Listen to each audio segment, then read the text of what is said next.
What are poets who've influenced you? I think you mentioned one name before, but who are some of your favorite poets who influences you? Oh boy.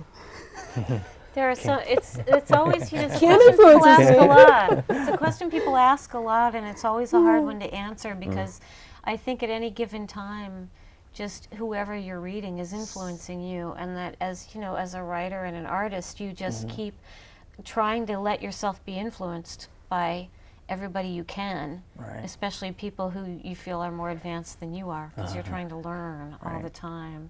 So to go back to beginning, well, Kim obviously, but to go back to my beginnings, W.B. Yeats, his poem "The Song of Wandering Angus." I learned that poem when I was 19, and I had no idea what it really meant, but I just loved that poem so much. So and I didn't know anything about him. I didn't even know he was this incredibly famous poet of the world, and I just loved, so, you know, Yeats and... and I remember having the same experience with Keats when I read Ode to a Nightingale, and I had no idea what it meant. I got to the end, you know, and is it a vision or a waking dream? Fled is that music, do we wake or sleep? And I mean, the hairs on my arms stood up, and I had no idea what it meant. I just knew I was in the presence of poetry, which goes back to the thing we were talking about, and then began to try to discover what that was. So all kinds of writers everybody who's written and is writing has been an influence. You know, we're all, you know, we're all doing this with each other. We're trying to. Interconnected. Yeah. Interesting. What is it like, you've written a novel. What is that about? More than one. Okay. So that's really quite a distance, isn't it? Novel to poetry, or are they connected? Yeah, I think so. I think, you know, they say that that poetry is really good training for fiction writer, and I really see that. I think poetry taught me a lot about writing and a lot about language and imagery and metaphor and clarity and sentences. I think I learned all that first as a poet, and that helped me enormously in writing a novel, although there's a whole new set of problems with writing a novel that was very daunting for a very long time that I finally feel like I've turned a corner on and begun to understand. But so they're different disciplines in some ways, but one definitely informs the other. I see. And what is your newest novel about? What is that? Well, this will be the first one that's getting published. It's called Little Beauties, and it's about mothers and daughters and babies and OCD, obsessive compulsive disorder. The main character is a washer.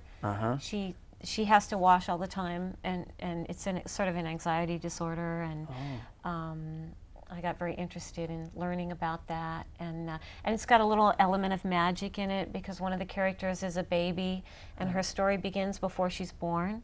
So she's up in this world of the before she comes down to Earth to be born. So it's about connection, and it's about how we're all connected, or maybe it's my dream of how I'd like to believe we're all really connected, because some things happen, you know, as they happen in life that are not so good. But in a way, it all comes together when you sort of see how everybody's lives end up intersecting, and so it's kind of about that. Does it read like a poem, like a long poem? I don't think so. No, it's got its plot. It's not the kind of novel that just is sort of a more miasmic sort of feeling. It very much things happen and things come together, so it's very plotted as a narrative, but it also, I hope, is informed by some poetic sense of life. I see. Oh, fantastic. Do you have another poem? Do you have another poem that you want to read from your book? Sure. I can read one. Yeah. I'll read the title poem to the book. It's called Buddhist Dogs. Okay. And you can tell where this poem came from. Okay. Buddhist Dogs.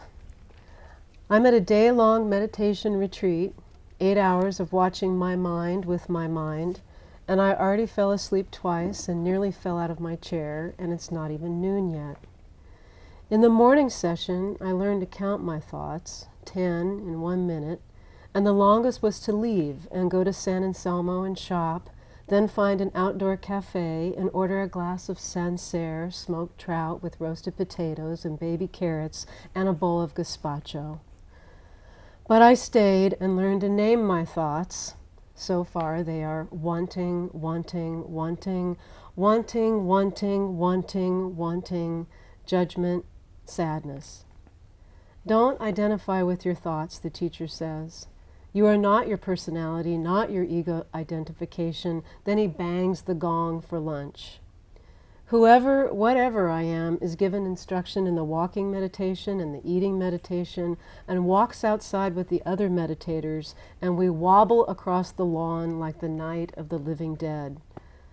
I meditate slowly, falling over a few times because I kept my foot in the air too long, towards a bench, sit slowly down and slowly eat my sandwich, noticing the bread, sourdough, noticing the taste, tuna, sourdough, noticing the smell, sourdough, tuna, thanking the sourdough, the tuna, the ocean, the boat, the fisherman, the field, the grain, the farmer, the saran wrap that kept this food fresh for this body, made of food and desire and the hope of getting through the rest of this day without dying of boredom. Sun, then cloud, then sun. I notice a maple leaf on my sandwich. It seems awfully large. Slowly brushing it away, I feel so sad I can hardly stand it, so I name my thoughts. They are sadness about my mother, judgment about my father, wanting the child I never had. I notice I've been chasing the same thoughts like dogs around the same park most of my life. Notice the leaf tumbling gold to the grass. The gong sounds, and back in the hall, I decide to try lying down meditation and let myself sleep. The Buddha in my dream is me, surrounded by dogs wagging their tails, licking my hands. I wake up for the forgiveness meditation, the teacher saying, never put anyone out of your heart. And the heart opens and knows it won't last, and will have to open again and again, chasing those dogs around and around in the sun, then cloud, then sun. Wow. That's really nice. What do you make of that, Kim? How does it inspire you? Does it speak to you? Well, it does inspire me, and maybe partly because I can't meditate to save my life, so I think I relate to the humor in that of trying to quiet your mind, and that poetry as a meditation instead. You know, I think poetry is a good spiritual path when you can't meditate. But I always find that Susan's work has a real mix of the hilarious and the really deeply human, and that's what I appreciate about her work, because I think it's both. I think it's funny to be a human being. It's terrible and it's funny.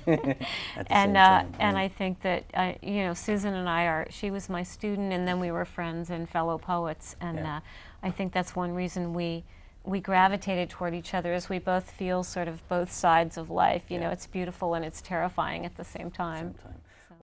Well, we're going to have to wrap it up. She actually likes the wine and the food in there. That's what she's really... That sounds great. We have to wrap it up. I want to thank my guests, Kim Addonizio and Susan Browne, for their time. I want to thank my crew, and thanks for watching. We'll see you next time.